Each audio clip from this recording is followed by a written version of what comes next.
નમસ્કાર દર્શક મિત્રો, વૈભવ દ્રષ્ટિ સમાચારમાં આપનું હાર્દિક સ્વાગત છે। બોડેલી બ્રિજ ઉપર બનેલ બનાવમાં ઈજાગ્રસ્ત યુવાનનું સારવાર દરમિયાન થયું મૃત્યુ। જાણો શું કહે છે બોડેલીના પીઆઈ। ધન્યવાદ। Police inspector PS Chauhan, Bodeli posting. ગઈકાલે મેરિયા બ્રિજ ઉપરથી એક યુવાન નીચે કૂદી પડ્યો એવી હકીકત સામે આવી હતી, જે અનુસંધાને આ કામના ફરિયાદી ગોવિંદભાઈ કાજેભાઈ રાઠવા નાવ રહે શુષ્કલવાળાઓએ તેમના જે ભોગ બનનાર છે સહદેવભાઈ તેના નાના થતા હોય તેમને ફરિયાદ આપી હતી। જે અનુસંધાને આ સહદેવભાઈ અગાઉ સોનાલિકા ટ્રેક્ટરનો શોરૂમ છે ત્યાં નોકરી કરતા હતા અને જે તે વખતે ટ્રેક્ટર સંબંધીને અપાવી એમાં લોનના પૈસાની લેતી દેતી બાકી હતી, જે અનુસંધાને સોનાલિકા ટ્રેક્ટરના માલિક તેમના પાસે ઉઘરાણી કરતા હતા।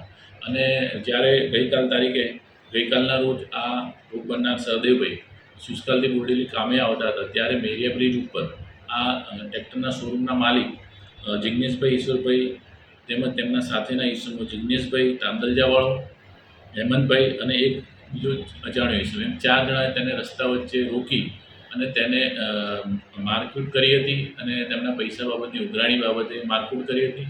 તો વધુ મારશે એ ડર લાગતા આ ઈસમ તેમનાથી પીછો છોડાવી અને બ્રિજના નીચે કૂદી પડ્યો હતો, જેમાં તેને ગંભીર ઇજાઓ થઈ હતી।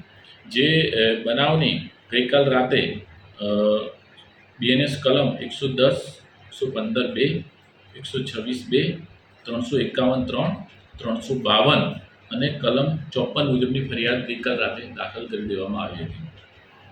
આ ભોગ બનનાર સહદેવભાઈ સારવાર દરમિયાન વહેલી સવારે મૃત્યુ પામ્યા હતા।